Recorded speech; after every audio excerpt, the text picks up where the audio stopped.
తీన్మార్ మల్లన్న ఏం మాట్లాడతాడు బీసీల గురించి, ఎట్లా మాట్లాడతాడు, నేను అప్పుడు ఎట్లా మాట్లాడేదో ఇప్పుడు అట్లే మాట్లాడుతున్నా, నాలో ఏం మార్పు రాలేదు. కానీ బీసీల ఆలోచనలో మార్పు వచ్చింది, అదే కొత్త కనిపిస్తా ఉంది తప్ప ఇంకొకటి కాదు. ఇప్పుడు నాకు ఒక ఆయన మెసేజ్ పెట్టిండు నాకు. ఆ మెసేజ్ ఏందనుకుంటున్నావు, నువ్వు బీసీల గురించి మాట్లాడితే తరిమి కొట్టి చంపేస్తావని పెట్టిండు ఒక ఆయన. నీ ఎట్లుంటది, ఎట్లున్నది కదా బీసీలం పేరేళ్ళు కాదు చూపిస్తావు సుందరరాజు అన్నకి. బీసీల గురించి మాట్లాడితే నువ్వంతా తరిమి కొడతాం ఏదో చేస్తామని పెట్టిండు ఇప్పుడు ఆయన. వాళ్ళు దమ్ముంటే నా ముంగడికి వచ్చాను మనం చూద్దాం అన్నమాట. దమ్ముంటే సుదర్శన్ రెడ్డి అని ఒక ఆయన వచ్చాడు ఆర్డీఓ పోస్టింగ్ కోసం ఓ మంత్రి గారి దగ్గరికి. నేను ఆన్నే ఉన్నాను, సార్ ఇట్లా నా పేరు సుదర్శన్ రెడ్డి సో నాకు పోస్టింగ్ కావాలంటే వెంటనే ఓఎస్డీని పిలిచి ఇది ఇచ్చి చూసేసి మంచిగా పని చేసుకో అని చెప్పిండు. ఆ రోజు అయిపోయి వెళ్ళేసి వచ్చిన. ఇంకో రోజు పని ఉంటే పోయిన అదే మంత్రి గారి దగ్గరికి. పోగానే వెంకటయ్య అని ఓ డిఎస్పీ వచ్చింది. దానికి వెంకటయ్య పేరు, యూనిఫామ్ వేసుకొని వచ్చిండు, వెంకటయ్య అని కనిపిస్తుంది. ఇదే మంత్రి గారిని సార్ పోస్టింగ్ కావాలంటే నేను మంచోళ్ళని చూసుకొని పెట్టుకోమని కమిషనర్లకు ఎస్పీలకు చెప్పేసినాం అని చెప్తా ఉన్నాడు. ఎంత వివక్ష, ఎంత కరుడు కట్టిన పైత్యం వాళ్ళలో ఉందంటే, ఇలా తీన్మార్ మల్లన్నను నిజంగా ఈ వరంగల్ గడ్డకు నా బీసీ బిడ్డలందరికీ శిరస్సు వంచి మీ కాళ్ళు కడిగి నెత్తిలో దోసుకోవాలని నేను చెప్తా ఉన్నా. నన్ను గెలిపించారు మీరందరూ కలిసి, నన్ను గెలిపించరు. నాకు తెలుసు, నా గెలుపులో సుందరన్న పాత్ర ఏందో తెలుసు, నా వినయన్న పాత్ర ఏందో తెలుసు, నా వల్ల పాత్ర ఏందో నాకు తెలుసు. మిత్రులారా, అందరి పాత్రలు తెలుసు నాకు. ఇలా నేను ఓపెన్ గా చెప్తున్నా, ఓపెన్ గా చెప్తే ధైర్యం దమ్ము మీకు లేకపోతే నేను చెప్తా ఉన్నా, మీ అందరి కలవ వల్లనే వాళ్ళంతా ఒక్కటై మూకుమ్మడిగా. ఒక ఆయన విదేశాలకు పోయినటువంటి ఒక మంత్రి గారు కలెక్టర్ గారికి ఆరో రిటర్నింగ్ ఆఫీసర్ ఫోన్ చేసి ఓడిపోయే అవకాశం ఏమన్నా ఉందా అని అడుగుతాడు. ఆయనే ఉన్నా, ఓడిపోయే అవకాశం ఏమన్నా ఉందా అని అడుగుతా ఉన్నాడు. మీరు రాసి పెట్టుకోరి, నిత్తి అసలు చక్రవర్తి కలిపి మీరు వచ్చే ఎలక్షన్ లో ఒక్కడు గెలవకుండా పాత్ర పెట్టకపోతే నా పేరు తీన్మార్ మల్లన్న గారు ఒక్కడు కూడా గెలవనియా. మీరు అనుకుంటున్నారేమో ఇలా తీన్మార్ మల్లన్న మాట్లాడుతూ ఉంటే చాలా మంది ఓ కొత్త ఊపు, అరే పదవి వచ్చినా కూడా మాట్లాడుతుందంటే నేను ఇంకా పైసలన్నా కూడా స్టార్ట్ చేయలేదు, పైసలన్నా కూడా స్టార్ట్ చేయలే.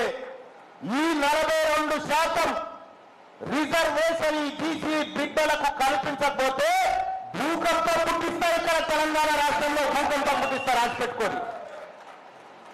ఒక్కడు కూడా తిరగలేడు. మర్యాద కోసం చెప్తా ఉన్నాం, రాహుల్ గాంధీ గారు మాట ఇచ్చిండు, ఆయన మాట శిలాశాసనం అని భావిస్తా ఉన్నాం. కాబట్టి ఆ మాట కట్టుబడే 42% రిజర్వేషన్ అమలు చేయాల్సిందే, చేసి తీరాల్సిందే. ఇక రెండో విషయం, బీసీలకు కులగణన చేయమంటే మొన్న కుక్కల కుటుంబ నియంత్రణ ఆపరేషన్ అని పెట్టి రోజు ఎన్ని కుక్కలున్నాయి ఈ తెలంగాణ రాష్ట్రంలో, ఎన్ని కుక్కలున్నాయో లెక్కుంది ప్రభుత్వం తానా, ఎన్ని పందులున్నాయో లెక్కుంది. కానీ ఎంతమంది బీసీలు ఉన్నారో లెక్క లేరంట ప్రభుత్వం దగ్గర, లేరట. ఇదా లెక్క ఉంది, లెక్క లేక కాదు. నువ్వు మమ్మల్ని లెక్క పెడతావా లేకపోతే మేమే మిమ్మల్ని లెక్క పెట్టానా? నువ్వు మమ్మల్ని లెక్క పెడతావా లేకపోతే మేము మిమ్మల్ని లెక్క పెట్టానా? చూసుకోరుగా. నేను వెనకట్లో లెక్క పెట్టినా ఒక కులాన్ని 7,200 ఇల్లే వీళ్ళు అని.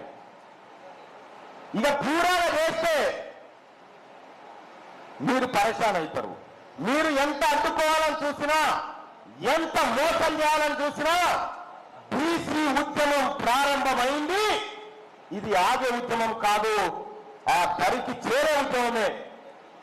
ఇప్పుడు నేను చెప్తా ఉన్నారు ఆయన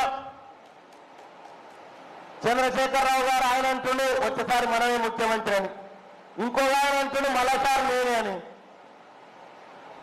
అబ్కీ బార్ బీసీ సర్కార్ ఓన్లీ. తెలంగాణలో రాబోతా ఉంది అబ్కీ బార్ బీసీ సర్కార్. ఇప్పుడే మా చిరంజీవి సార్ చెప్పిండు ఒక నినాదం. బిచ్చగాల లెక్క కుల సంఘానికి 50 కోట్ల ఎంతనే 50 కోట్లు. తెలంగాణ రాష్ట్రంలో ముదిరాజు కార్పొరేషన్ పెడితే దానికో 50 కోట్లు పెడితే 20 లక్షల మంది నీ లెక్కల ప్రకారమే ఉన్నటువంటి ముదిరాజులకు డివైడెడ్ బై చేస్తే తలకొక్క 250 రూపాయలు వస్తుంది. ఇంకో బిర్యానీ ప్యాకెట్ కావాలంటే ఇంక 20 రూపాయలు కలపాలి మన వాళ్ళకు.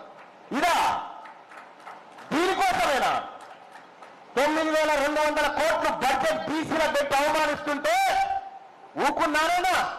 అడగలే లేచి దేనికోసం అడిగినా ఈ జాతుల కోసం మాట్లాడినా. ఇలా అడుగడుగున బీసీలకు అవమానాలు జరుగుతున్న ప్రతిసారి నేను మాట్లాడుతా ఉన్నా. నేను ఒక రిప్రజెంటేషన్ తయారు చేసిన బీసీలకు సంబంధించి ముఖ్యమంత్రి గారికి కలిసిద్దామని. ఆడ చాలా మంది బీసీ ఎమ్మెల్యేలు వాళ్ళు వీళ్ళు ఉంటే రారిపై అందరం పోయి కలిసిస్తే పట్టు ఉంటుందంటే లేదన్నా నాది ఫైల్ ఉందని ఉగాయన, నాది ఆ ఫైల్ ఉందని ఉగాయన.